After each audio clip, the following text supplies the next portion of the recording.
Hello, World History B students for National University Academy. This is Mr. Goyette going over with you some of the questions you'll find for the discussions for Unit 5. There are two questions you're asked to consider as you begin study of this unit. What speeches and policies were important in formulating Cold War policy and why? Let me read that one again. What speeches and policies were important in formulating Cold War policy and why? And number two, why was the Cuban Missile Crisis such an important event in Cold War history? Let's look at both of those quickly.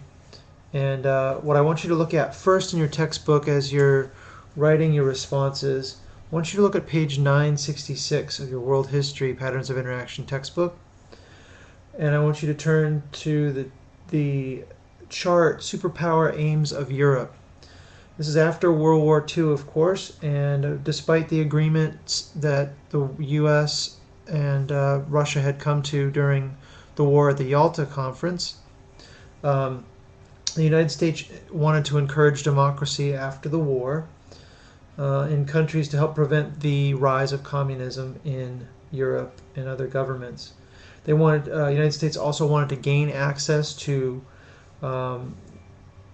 raw materials and fuel markets in Europe. That means that they wanted to keep the Soviet Union away from those resources. They wanted to rebuild European governments to promote stability and create new markets for U.S. goods. So these were all aims and goals that led to formulating the policies. And they wanted to reunite Germany to stabilize it and increase the security of Europe. And of course, from the perspective of the United States, the Soviet Union was its principal enemy at this time. Now it's the Cold War because we're not dropping bombs and going into total war where our economies are dedicated to fighting an enemy with tanks, missiles, ships of all sorts, planes, and your commitment is rather to a combination of diplomacy and competing economically in this Cold War.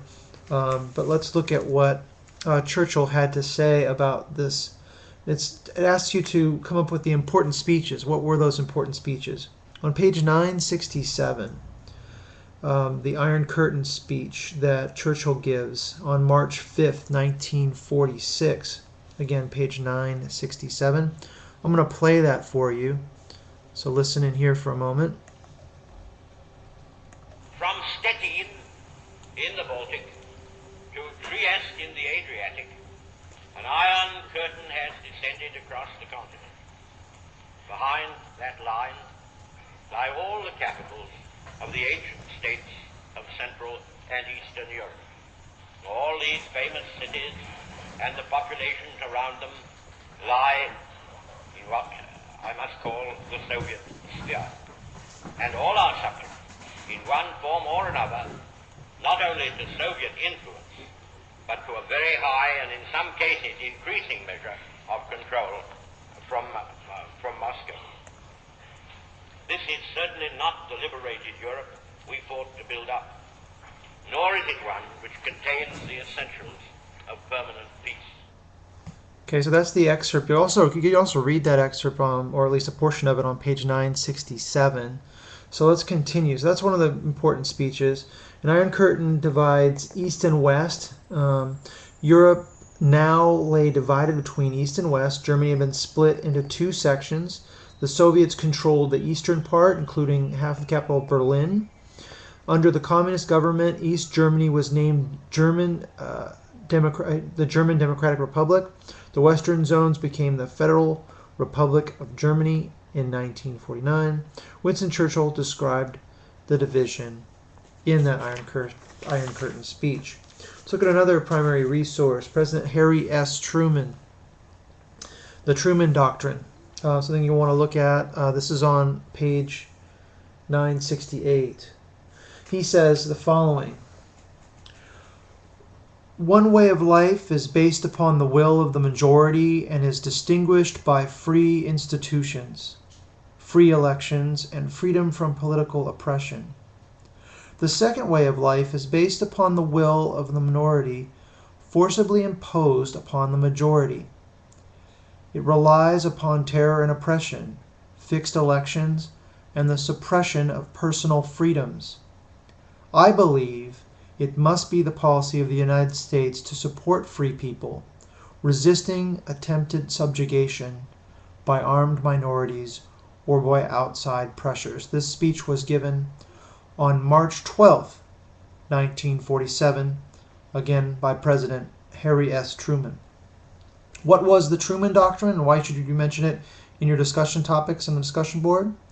Truman's support for the countries that rejected communism was called the Truman Doctrine.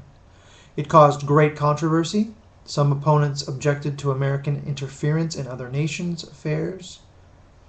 Remember George Washington's urging no foreign entanglements. Of course, it's a completely different nation at this point in our history. Others argued that the United States could not afford to carry on the global crusade against communism. Congress, however, immediately authorized more than $400 million in aid to Turkey and Greece. Let's go on to the Cuban Missile Crisis, because I'm not going to have too much time to cover that with 6 minutes having ticked off already. Now, of course, we know that this is after the Bay of Pigs.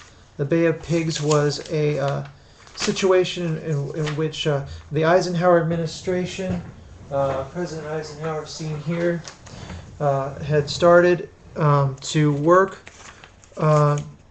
with an insurgent group or a rebel group in Cuba to overthrow the Castro regime there.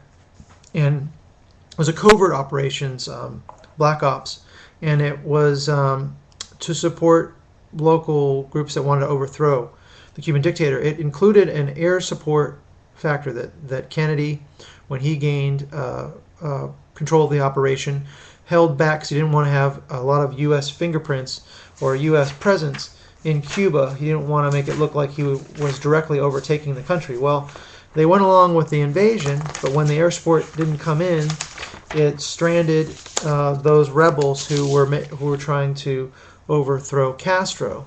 It became many of those rebels were then killed, imprisoned, and it became a very embarrassing situation for Kennedy. He did not apologize for the actions, for trying to support the rebels, and he was always had to defend his position against the Joint Chiefs of Staff and others military members about why he did not include air support. Many saw that as a betrayal, especially those in the military who felt that they had betrayed the people they'd worked with. Let's look at what the missile crisis was. Nuclear face-off, Cuban Missile Crisis, page 985.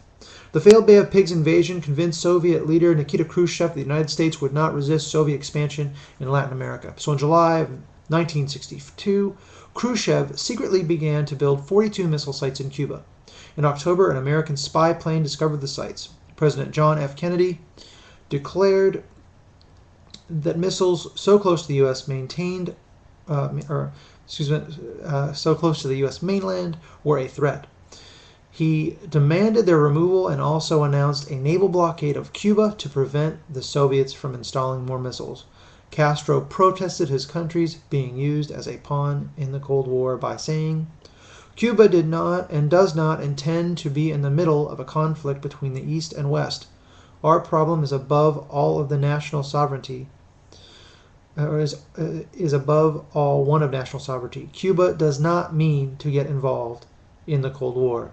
So just the same, Soviet missiles were being installed in Cuba, and this face-off was very important in Cold War history because it was really a face-off between the Soviet Union and the United States. People actually considered the annihilation of not only those two countries, but an all-out nuclear warfare could have led to mass annihilation across the globe.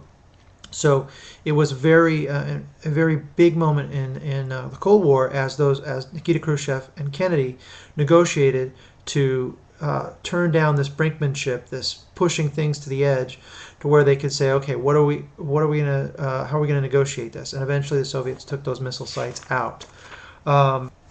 So it wasn't necessarily a total victory for the U.S. It wasn't a victory for the USSR. It was more of a general victory for diplomacy to say, okay, well, we're not going to go that far. We're not going to kill each other. So I'll get back to you with more on your discussion.